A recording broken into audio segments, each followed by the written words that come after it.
What's up, guys? Welcome to another episode of Money Paradise, where we don't just dream about our happy place, we create it. I'm Cody Garcia. You guys get to see my face now.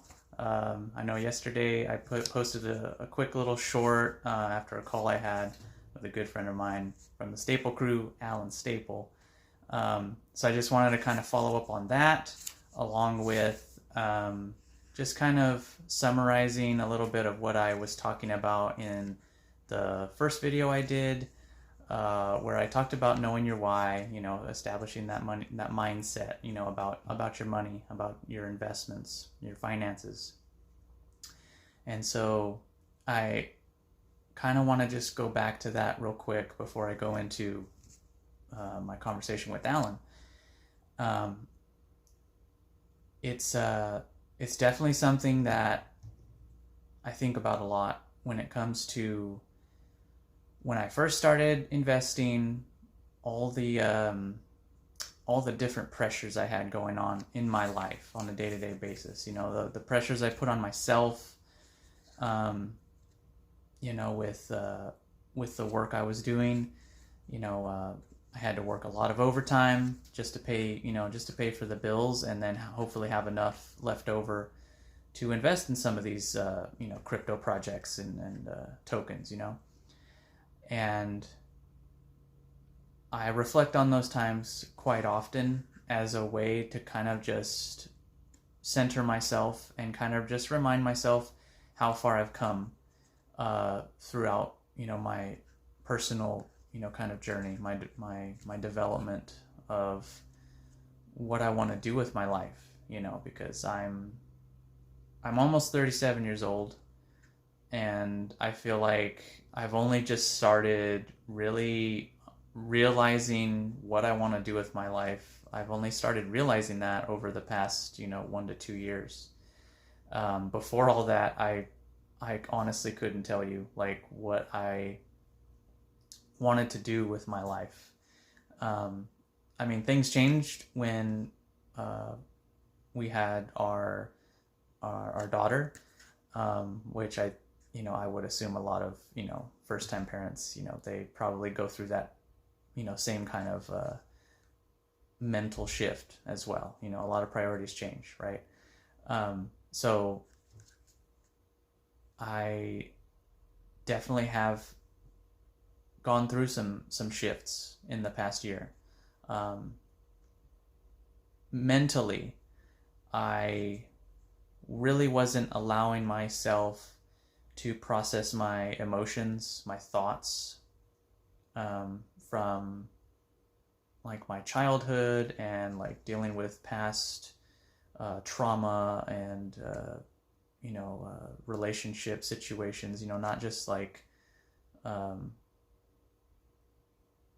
with family, but with other people, friendships, love interests, that kind of type deal. But I never really allowed myself to process emotions in a healthy way. So that was a big struggle for me when I was able to actually face those things head on. It kind of manifested itself into physical ailments, I guess you could say.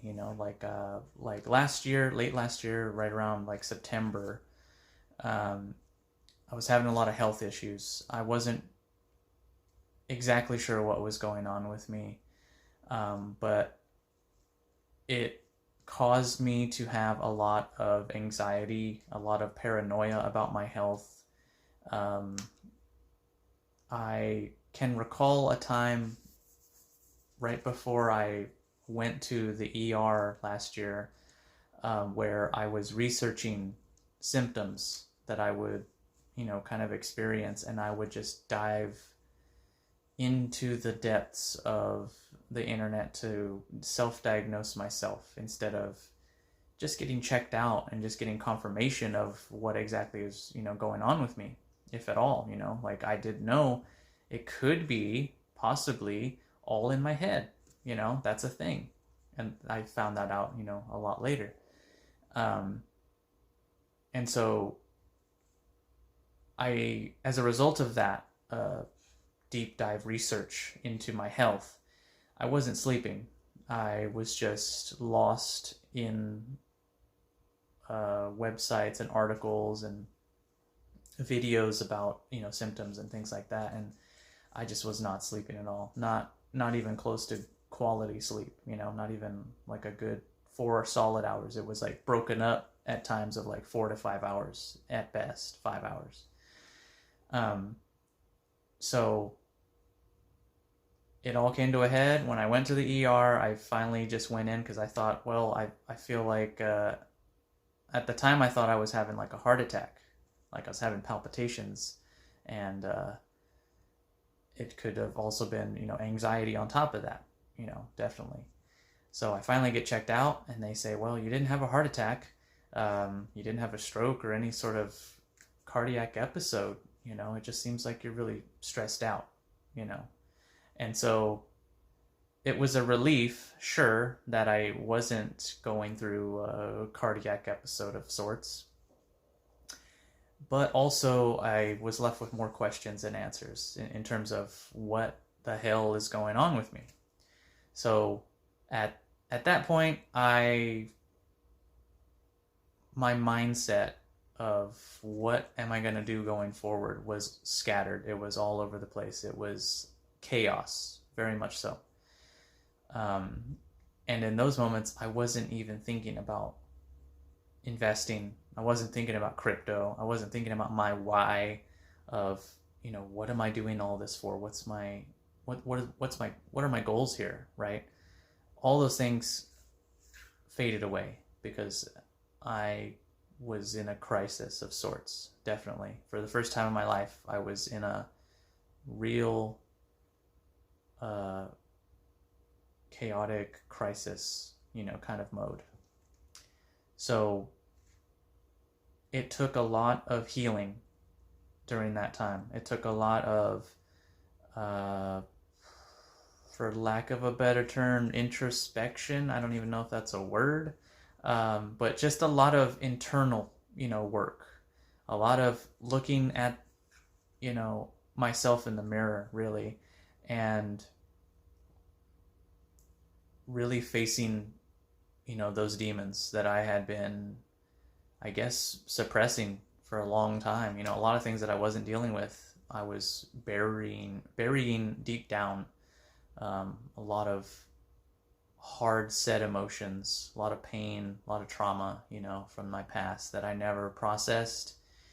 And it definitely locked away a lot of emotion. I can definitely recall a time when I really wasn't much of an emotional person.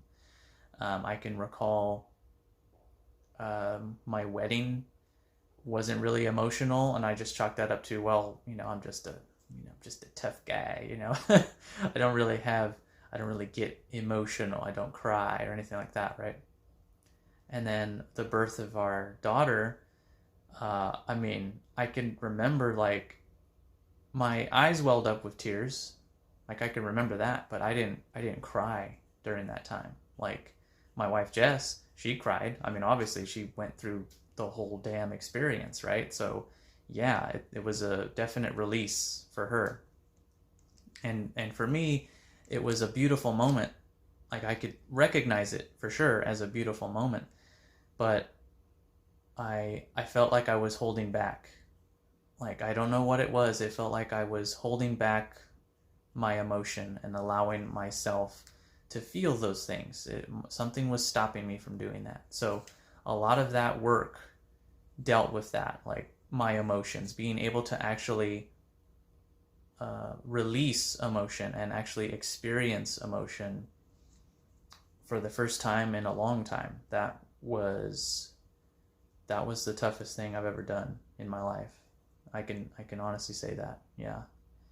And yeah, during that time, my phone was off. I wasn't paying attention to the current prices of crypto, because that used to be me. I was checking it every single day. I was looking for the next, opportunity to buy, or waiting for that, that God candle, just straight up, right? waiting for that day.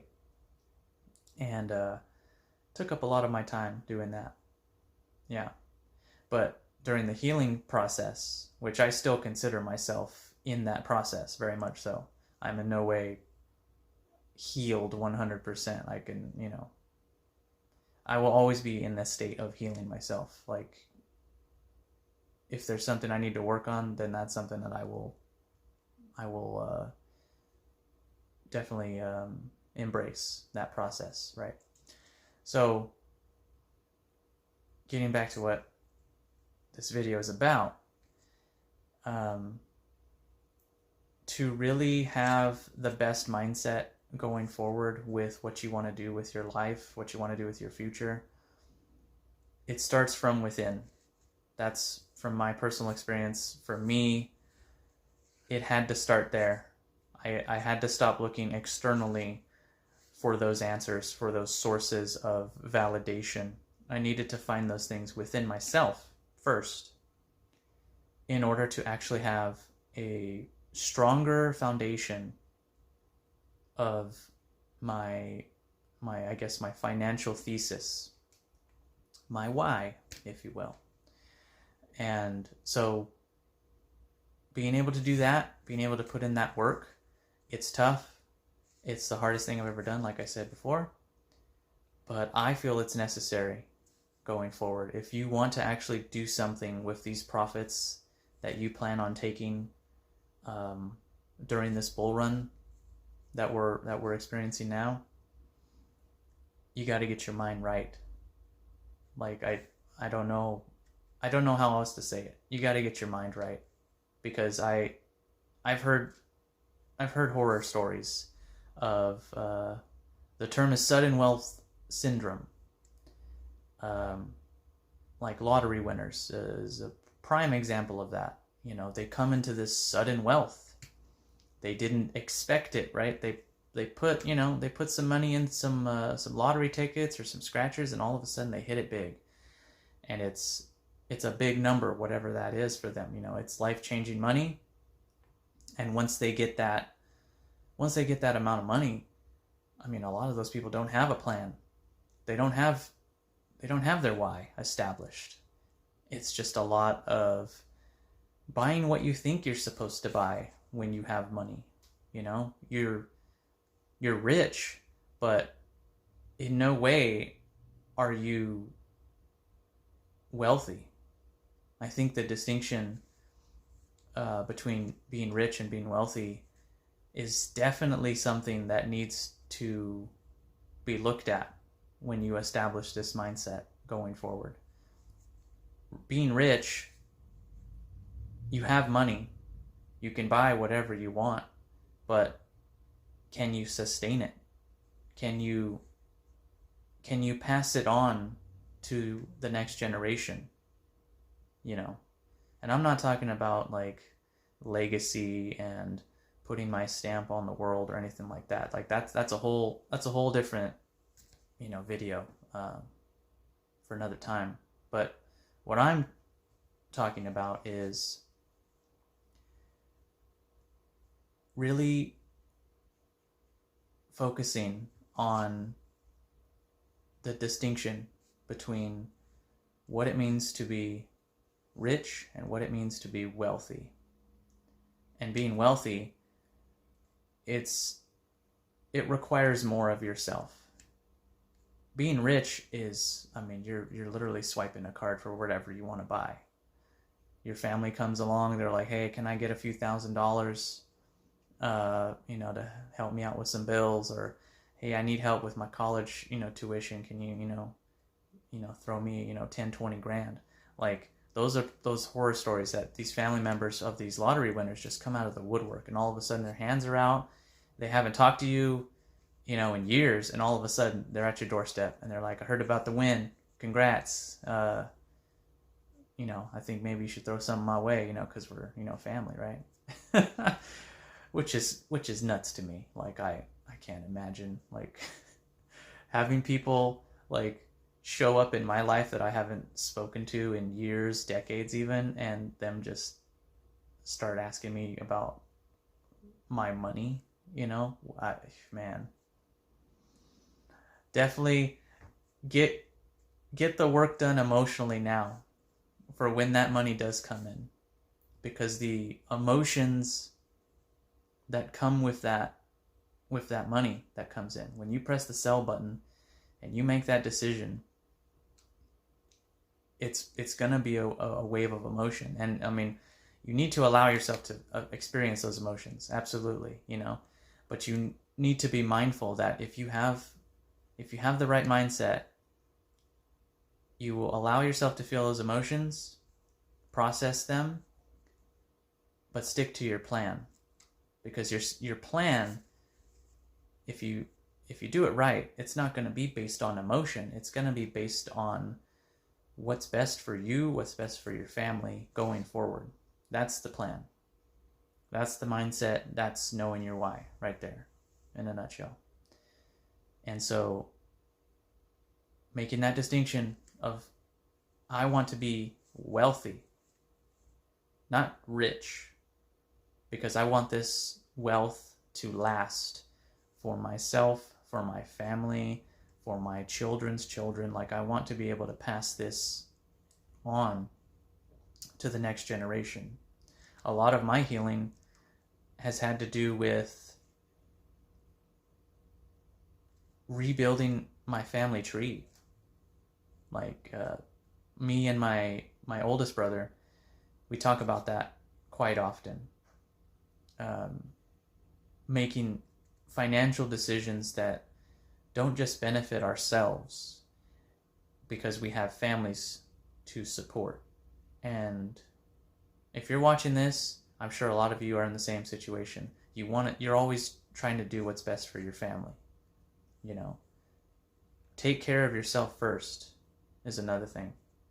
It's okay to be selfish when it comes to your health, because you can't be your best version of yourself unless you take care of yourself. You can't be the best dad. You can't be the best husband, wife, mother, caregiver, if you yourself are struggling, are physically, unable to provide that help mentally. You're not there. I had to change everything about what I was doing in order to get to where I am now. I had to change my diet, my exercise. I mean, I used to go to the gym and move weight around, and it wasn't helping me. I used to think if I would go to the gym, it would take all the stress away. And then I started realizing that it was actually contributing to my stress. It was weird. It was a weird shift for me, for sure. But to kind of wrap all this up, because I also still want to get into the conversation about Alan, with Alan, I'm sorry. Get your mind right. Make that your priority. Get yourself, together. Get your shit together, right? We've all heard it, but what the hell does that mean? Get your shit together. That means getting your mind right, getting your body right, the food that you eat. Look into that, because it makes a difference. If you're deficient in vitamins, look into that. Start doing that research. This goes beyond just researching crypto, researching, stocks and things like that. Like, look into yourself. You have the ability to heal yourself. That's what I've come to realize about myself, is I have the ability to heal myself. Whatever my ailments are, it's a mental game. The majority of it is a mental game. So, hope that helps. Now, let's talk about my conversation with Alan of the Stable Crew. He is a really good friend of mine. I consider him a really good friend of mine, and I hope he shares the same sentiment. So we got to talking, and he gave me some really good advice about my channel, and kind kind of how to prepare for videos, and you know, kind of just I guess general tips, but they're really good ideas that I will take to heart going forward. One of them was, you know, film when you feel like it, right? That's one thing. If I'm in a good mood, then, and if I'm able to, if I have the time, then I'm gonna turn the camera on. Now that I'm actually filming with my face, you know, like it's an actual face to the channel, like that's cool. I don't I thought initially this could be like a faceless channel, you know, real easy. But now that this is going on, we got this going on here. This is cool. I like this, you know. So I think this is how I want to go about, you know, filming these videos going forward. So specific to Alan. The conversation was awesome, by the way, Alan, if you're watching this. We were talking about, at one point we were talking about Bitcoin. And for anyone that is new to crypto that watches this, I would suggest that when you begin your research into what crypto is, how it works, I think it should go without saying that you should start at the top and work your way down. Maybe it should be, maybe that's a weird statement to say, but I would rephrase that and say, start at the top, and the top right now is Bitcoin. So start looking into Bitcoin and work your way down. I think that's a good way to go about it. So we talked about Bitcoin, and actually he mentioned to me that he discovered that a lot of people that had been selling Bitcoin lately had wallets with amounts that were less than 1 Bitcoin. So small bag holders would be the term. Definitely. If it's under 1 Bitcoin, then yeah, it's less than what it's valued at currently. I don't have the current price off the top of my head, but it's like, you know, 66,000, I think, last time I checked. Could be higher, lower, you know, it's Bitcoin, it's gonna move. And so he described that to me, and how sad that was. And I agree.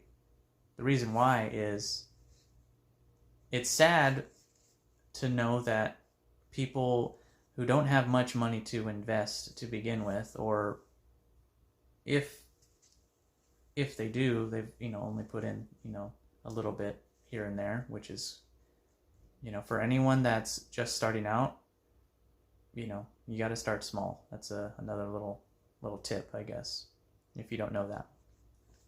You know, risk small amounts. You know, don't put your mortgage payment on the line. You know, don't take a loan out to buy, you know, Bitcoin or XRP or Ethereum or anything like that. Don't put your financial future at risk just to get in this game. You know, it's just like anything with investing. It's a risk.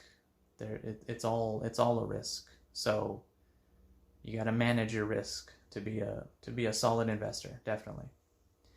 So was sad for me to hear that as well, that people right now are selling when we're not even close to the heights that this bull run, you know, might get to.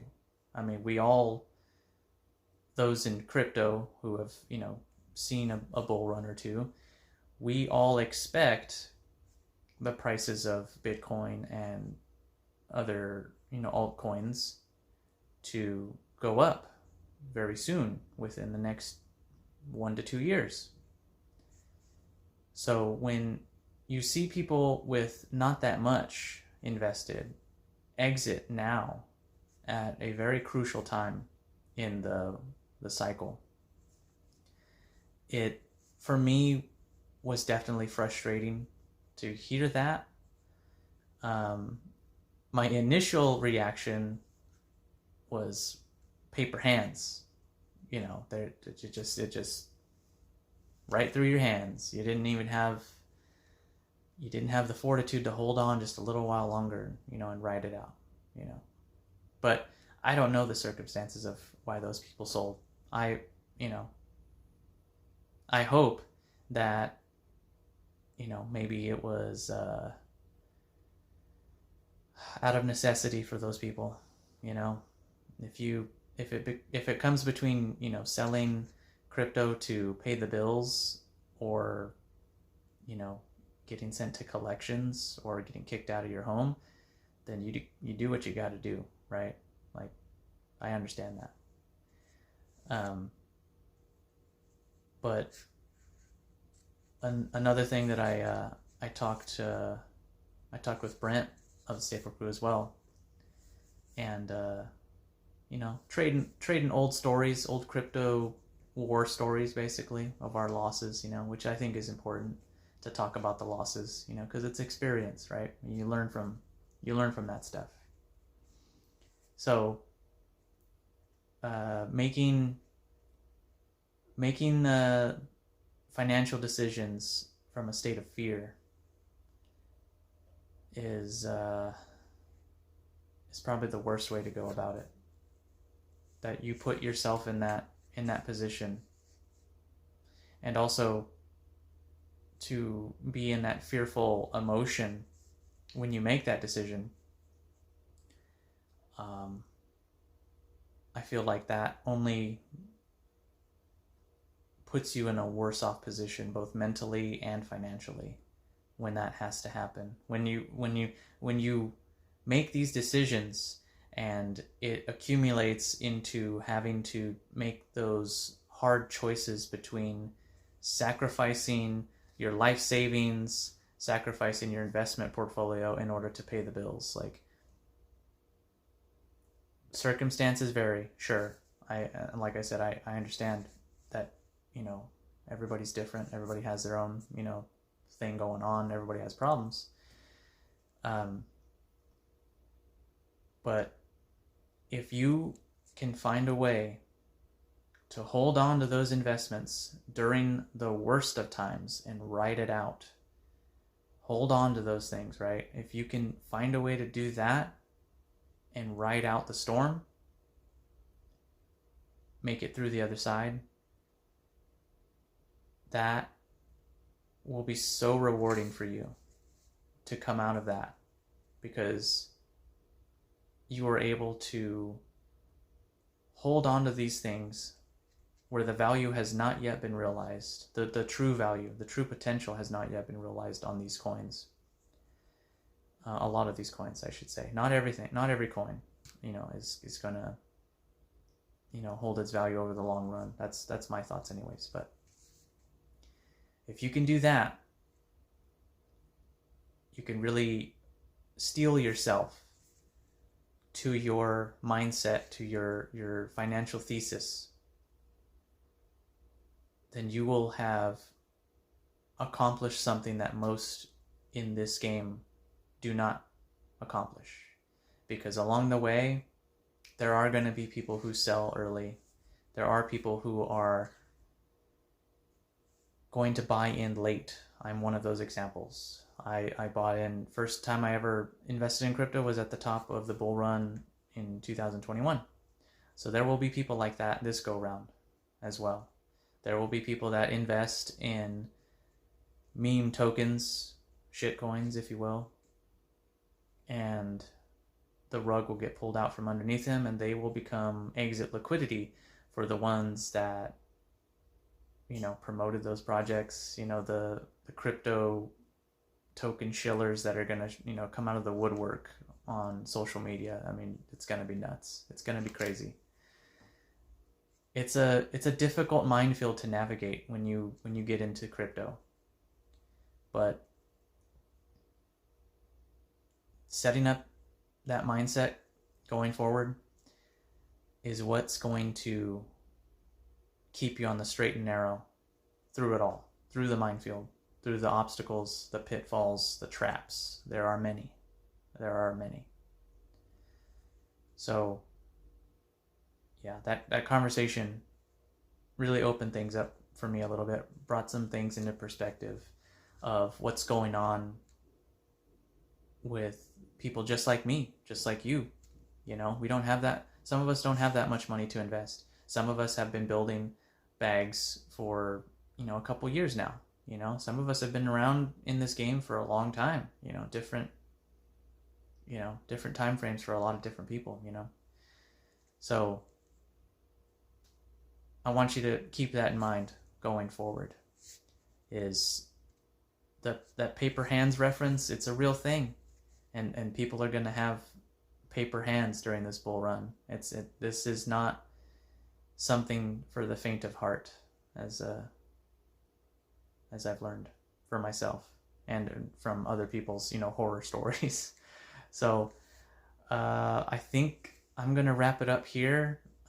This is kind of a long video, but I tend to ramble when I speak. I don't really have a script. I'm off the cuff. It's a style I've embraced, you know, watching the Staple Crew. I love to shout them out because, you know, they really inspired me to create this channel and really, you know, kind of tell my story about investing and mindset going forward.